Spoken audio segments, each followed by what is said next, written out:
വൈദ്യ sir, Saji sir, കൂടെ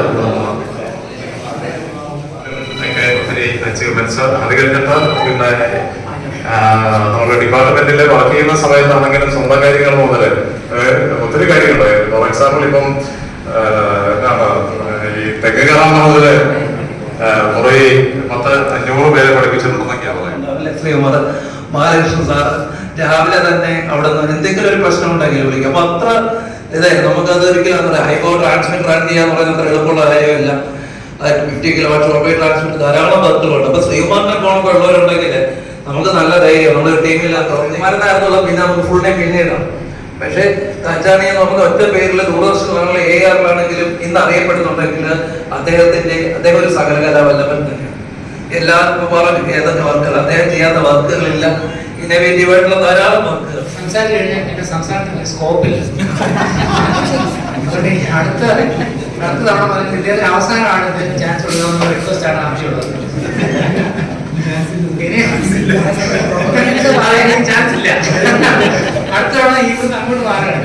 അടുത്ത മീറ്റിംഗാണ് സമയത്ത് എനിക്ക് വളരെ വിശദമായിട്ട് എല്ലാവരെയും കുറിച്ച് സംസാരിച്ചു കഴിഞ്ഞു. പ്രശ്നമില്ലാന്ന് പോകാൻ ഉറപ്പാണ്. അതിൽ കൂടുതൽ പറയേണ്ട കാര്യമില്ല. അദ്ദേഹത്തിന്റെ ബുദ്ധിയുടെ ശകലം ഭാഗം മക്കൾക്ക് കിട്ടിയത് കൊണ്ട് അതുങ്ങൾ നല്ല ലെവലിൽ എത്തിയിട്ടുണ്ട്. വണ്ടിയെ ഗ്യാസ് കിട്ടിയിരുന്നു. ഇങ്ങനെ ഗ്യാസ് കിട്ടിയതിന്റെ കാര്യം അന്വേഷിച്ചു പോയാണ് രാജാവിയെ ഞാൻ പരിചയപ്പെട്ടു.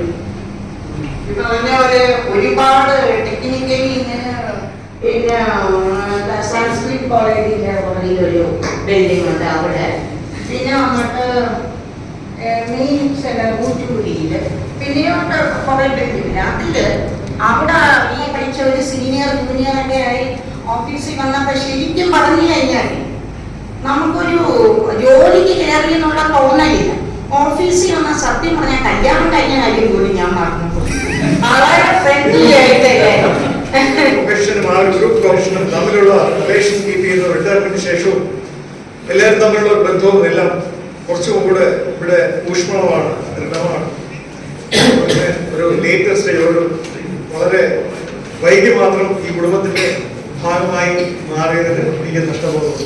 എങ്കിലും ഇവിടെങ്കിലും ആദ്യം ഇതിലൊക്കെയാണ് ഓരോരുത്തരും സുഹൃത്തുക്കൾ സാറാണെങ്കിൽ എഴുത്തിലേക്ക് കടക്കുമെന്നാണ് എന്റെ വിചാരം. ഒത്തിരി വായനയും കാര്യങ്ങളൊക്കെ സംസ്കൃതമാണ് ഇപ്പൊ പഠിക്കുന്നത്. അപ്പം സംസ്കൃതത്തിലുള്ള ഒത്തിരി 37 വർഷത്തെ സർവീസ് ഉണ്ട്. അതില് ഏകദേശം 20 വർഷത്തോളം ആകാശവാണി, 17 വർഷത്തോളം എല്ലാവരും അനേക മേഡം പ്രത്യേകിച്ച് 93 മുതൽ തിരുവനന്തപുരം ആകാശവാണി അതേ തന്നെയാണെങ്കിൽ ദൂരദർശനില് അതുപോലെ തന്നെ ആകാശവാണി കുറെ നാളുണ്ടായിരുന്നു. സുന്ദർപ്രസാദ് മാത്രം ഇവിടെ മാത്രമേ ഉണ്ടായിരുന്നു. ഞാൻ ഒരു ദീർഘപ്രസംഗം ചെയ്തില്ല, കുറച്ച് സമയമുള്ളതെന്ന് അറിയാം. എന്നാലും ഞാനൊരു നന്ദി പറഞ്ഞുകൊണ്ട് തന്നെ തുടങ്ങണം എന്നാണ്. അന്ന് ഞാനിവിടെ ഒരു സ്വപ്നത്തിൽ പോലും വിചാരിച്ചില്ല ഇതുപോലെ ഇവിടെ വന്ന് ഈ സെൻറ്റർ ഓഫ് സ്വീകരിക്കാൻ പറ്റും, ഇങ്ങനെ ഒരു അവസരം ഉണ്ടാകുന്നു. ഇങ്ങനെ ഒരു അവസരം കിട്ടിയതിന് ഞാൻ സർവേശ്വരനോട് ആദ്യം നന്ദി പറയുന്നു. നിങ്ങൾ ഓരോരുത്തരോടും ഞാൻ പ്രത്യേകം നന്ദി പറയുന്നു. കൊളീഗ്സിനും ഫ്രണ്ട്സിനും റിട്ടയർ ചെയ്ത ഫ്രണ്ട്സിനും എല്ലാവർക്കും എൻ്റെ വിനീതമായ നമസ്കാരം. 2005 ഞാൻ മടിക്കേരിൽ ചെന്നപ്പോൾ അങ്ങനെ BCN MSK എന്ന് പറഞ്ഞൊരു വ്യക്തിയെ പറ്റി കുറച്ച് കാര്യങ്ങളൊക്കെ പറഞ്ഞിട്ടുണ്ട്. അങ്ങനെ ഒരു അങ്ങനെ ദൂരദർശനിലായിരുന്നു. AR-ൽ പോയാൽ പ്രചോദനത്തിന്റെ കാരണം BCN ആണ്.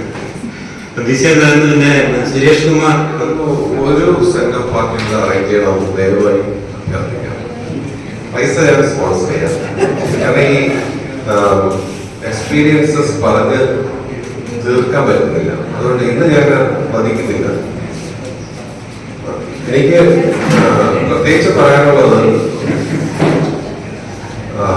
എൻ്റെ കൂടെ റിട്ടയർ ആവുന്ന എല്ലാവർക്കും വളരെയധികം